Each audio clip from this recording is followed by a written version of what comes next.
Welcome back to the Life Podcast. I'm your host, Dr. C. I want to jump straight into something I've been thinking about all week. How often do you say yes to someone else while completely turning your back on yourself?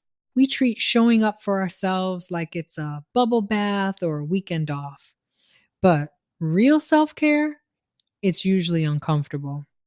It looks like having an awkward conversation or like disappointing someone you care about so you don't completely collapse from exhaustion. When you don't have boundaries, you aren't being nice.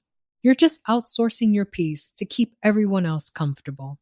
Today, we're unpacking what it actually takes to set, maintain, and enforce boundaries, backed by research but grounded in the messiness of real life. Let's start with our first pillar: learn. Let's define what a boundary actually is. A lot of people think a boundary is a wall. They think if I set a boundary, I'm pushing people away or being rigid. It's actually the opposite. In organizational psychology and clinical research, a boundary is defined as an explicit, mutually understood limit that governs how you spend your time, energy, and mental bandwidth. Think of it less like a brick wall and more like the property line around your house. It doesn't mean no one can ever visit.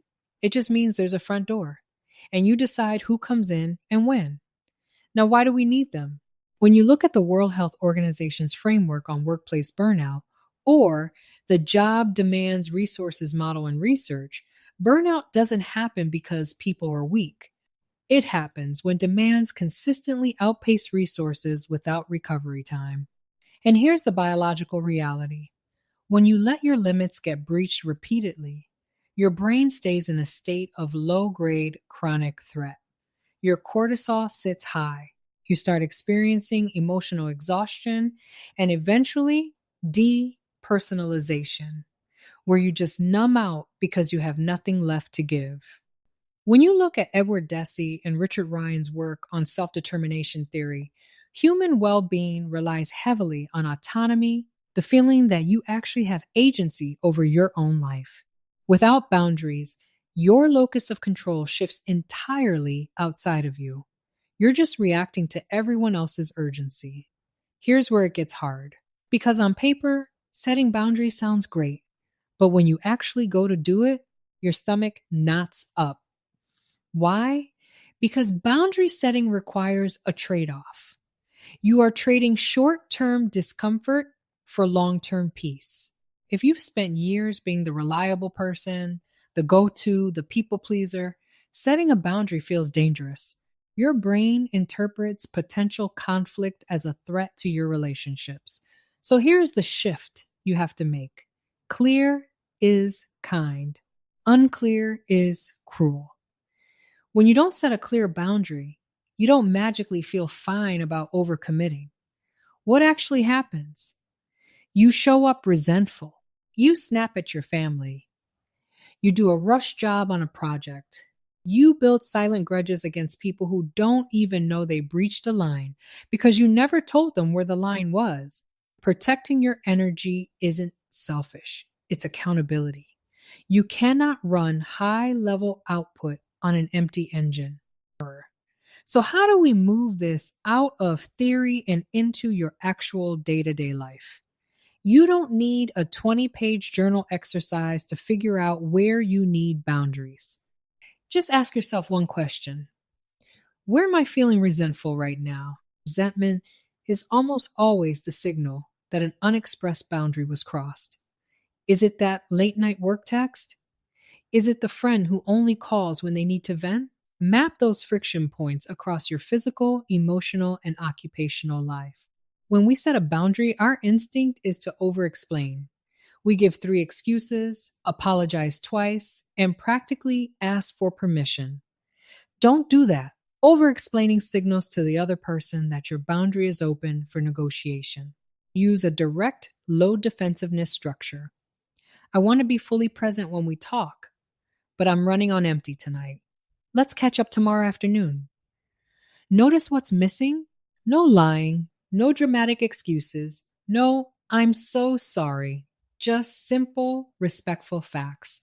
Words aren't enough. You have to back up your words with systems. Block deep work time on your calendar and treat it like an unmovable meeting. Turn on Do Not Disturb at 7 p.m. and physically step away from work areas at the end of the day. Here's a truth no one tells you. When you start setting boundaries, you will feel guilty. Expect it, sit with it, but learn to recognize what that guilt actually is. It's not evidence that you did something wrong, it's just the friction of breaking an old habit. Let the guilt sit in the passenger seat, but do not let it drive the car. What happens when you set the boundary and people push right past it?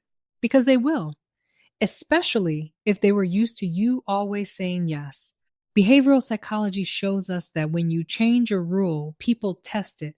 It's called an extinction burst. They push harder to see if the old rule still works. If you give in during that push, you actually condition them to push harder next time.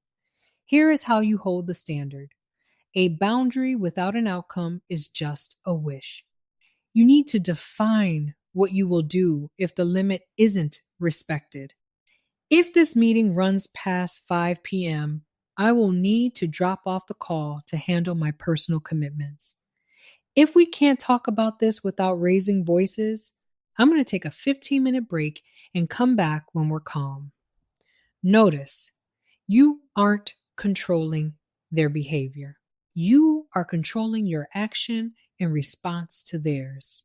When met with pushback or guilt tripping, do not re-engage or re-explain. Simply repeat your core statement with zero heat in your voice. Are you really leaving us hanging on this project? I understand it's tight, but as I mentioned, my bandwidth is full for the week. Keep your voice steady. Let them hold their own emotional reaction. Boundaries aren't a one and done event.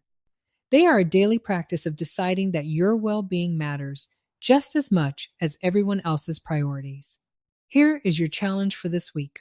Pick one area where you're carrying resentment. Draft one simple, clear boundary statement using the script we talked about today. Deliver it without apologizing. And hold the line. Showing up for yourself starts with that single step. Thank you for tuning in. Go protect your energy, and I'll catch you next episode. Until next time, keep on learning, stay inspired, continue to flourish, and never stop evolving.